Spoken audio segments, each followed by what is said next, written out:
Meaning of deny. Deny.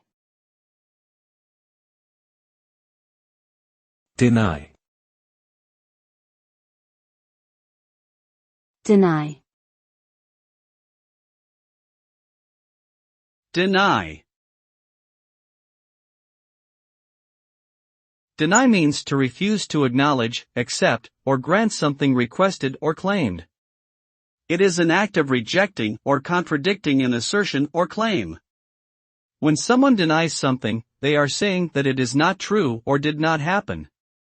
This can be used in a variety of contexts, such as denying an accusation, denying access to a place or resource, or denying a request for help or support.